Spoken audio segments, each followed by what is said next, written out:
Hello, welcome to the after show. Jason and I just got finished recording episode 61 of the Paid Search podcast. Give him a yes. Give him a yes. Yes. Yeah.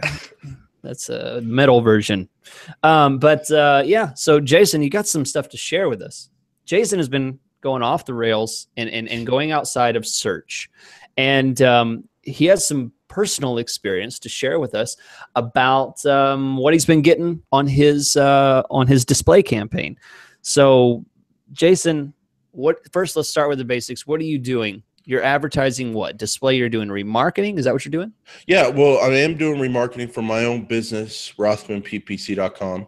And you and I are in the same business, Chris, so I thought this would be interesting for you to hear.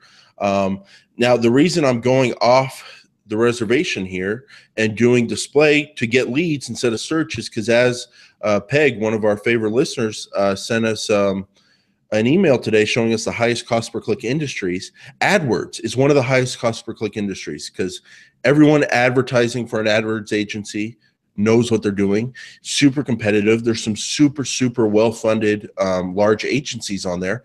And can little old Jason compete with a $40, $50 cost per click? Maybe not, but I don't want to go down that road right now. That's a lot of money. And maybe, I don't have the infrastructure to answer the phone all day, Chris, like some of these agencies do and make the most of every lead. So I'm looking for a lower cost option. So I've been experimenting with the remarketing area, and I've done a couple things here. I'm running a regular remarketing campaign over my whole website. Just started that recently, but then I'm also running a remarketing campaign for people who've seen different pages on my website and speaking to that audience individually. Now, I don't want to get into who they are or what pages those are, but my advice to everyone out there would be you can run a regular remarketing campaign over a small amount of data. I'll share with you guys. It's actually working better right now. But also don't be afraid to run a very specific remarketing campaign, people who viewed these specific pages. So you can tailor your ad copy and landing page to those specific audiences, Chris. So let's get into the numbers here, Chris. I'm running a remarketing campaigns. The average cost per click, this is going to make you probably just splat it right there, take a dump in your chair because it's going to be so uncomfortable for you.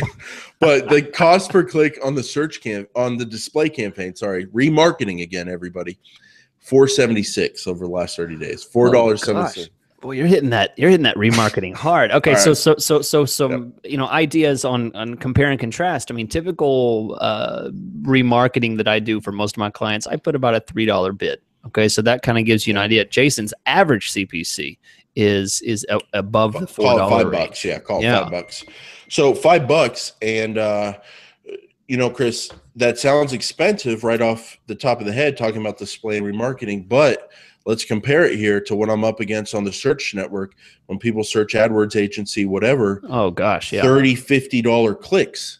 So it is a lot cheaper than those. Now, click-through rates, I'm ranging at, right now my new remarketing campaign, 0.1%, which is kind of that threshold on a display campaign we always hear about. On search, it's 1% click-through rate, display 0.1%. But on my more targeted audience, people who have viewed specific pages, 0.2 click-through rate. So not horrible. And then this is where it gets really interesting, Chris. I'm calling it conversion.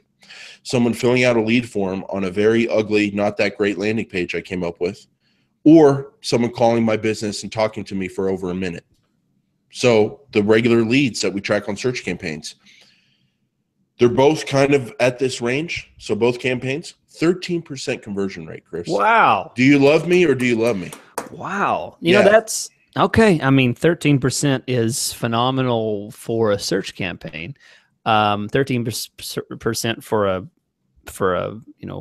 display campaign is unheard of, but remarketing is special because just to define anyone who doesn't understand, it's people who have already been to Jason's site. They're aware of him already. So what he's doing is he's garnering a further conversation with someone who's already shown interest in what he's doing, and he's generating a 13% return on those people that have left and did not contact him in any way at the time of their first visit. So it's worth the money, I think. And if you want to bring in that kind of traffic, I think that's good. But Chris, here's what I want to get into the details. I want to know. No. But you're like the parent where the kid wins the race, and you're like, well, you're only in 3A, and high school goes up to 6A, so you're okay, but you could be doing a lot better. So okay, I want to know. So Jason's going to, bro. He said I can ask questions. Okay, yeah. So here's what I want to ask. What type of rotation limits are you doing per user? And to define for our audience, basically what I'm talking about is, I'm asking Jason how often he shows his ads to the same user or device over and over again. Do you have any limits on those? With a with a $5 bid, good gosh, of course you're getting 13% conversion rates. They're probably filling out the form to make you stop showing them ads. I'm on for sure. I'm on stalker mode, and I don't have a frequency cap on. You have no frequency cap. Frequency cap. That is terrifying.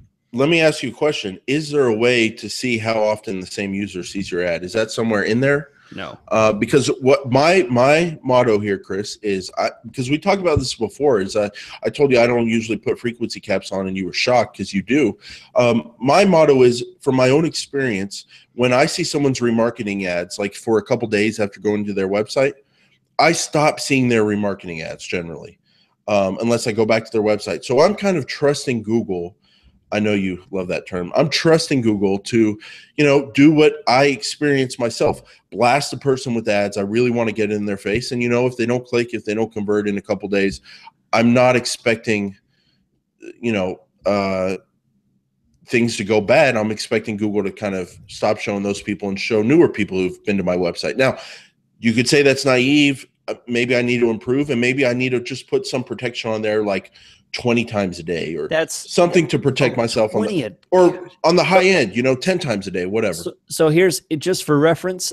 Typically I put about 20 times a week for my clients, because I imagine, multiple times a day. If there's 7 days a week, which is the supposed theory of how many days there are in a week, they'd have to see the ad twice a day for 7 days straight to get 14 times. So it's a little more, it's between 2 to 3 times a day.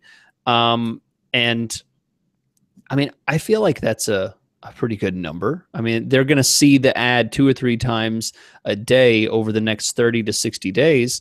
I feel like that's enough. Now, that's interesting. Let me ask you, that's your CPC. We know your conversion rate. What kind of ad messaging are you doing on these? Are you doing? Let me ask a better question for you. No, I'm asking the questions. No, I'm asking. Don't you want to know CPA, cost per conversion? Oh, I guess. So $36.56 lately to get a hard lead here, Chris. And as you know, I charge $1 million a month for AdWords management. And so it pays off. But no, obviously we don't charge $1 million a month. But I would say, Chris, $36 to get a hard lead, to get in front of someone in our business. I'm okay with that. And if it's too high for you, you can always lower the cost per click. Yeah. That's I mean, that's an aggressive remarketing campaign. Jason, how many ads are you rotating for these people that are seeing 1 million impressions of your face over and over again? Please tell me you have 5 or 6 different ads, because that's a massive number of impressions for exactly. As we just talked about on the podcast episode, one of the beautiful things about display is that you can get a ton of data for a very small budget, thousands and thousands of impressions, and you can make good ad decisions. So number one, I tend to put my ad rotation on rotate evenly. Because I'm not running too many ad groups, I'm in control of things, and I want to get some data. So in my campaigns, I have 6 ads going, and I just make the ads the way Google. You use them with Google. You punch in your domain, they pull images off your website, and then you can add in ad copy, right? So I'm doing a lot of fun different things with ads. I try out different ads. I try out stock images that they supply for you and you're allowed to use. And then I'm using different ad headlines and different ad copy. And it's really fun, Chris, to see the different click-through rates on different pictures and different ad copy, and then also the different conversion rates. And I am seeing wild differences. Okay. Well, hey, I'll tell you what, Jason, I appreciate being up front and sharing some of this stuff, so if anyone's watching the video for the first time here, we are Chris Schaefer and Jason Rothman of the Paid Search Podcast. We are full-time Google AdWords managers living in separate states. We just happen to share ideas and communicate that online for you to enjoy and learn from. Please subscribe to our podcast at paidsearchpodcast.com. We're here every week. And leave a comment or a question down below, or go to our website and fill out our form. We do Q&A sessions where we answer questions directly on our podcast, which we just did one on episode 61 just now. So be sure and follow there and let us know if you have any questions. And we're here to help and inform. So thanks for watching. We'll be back next week. Have a good one.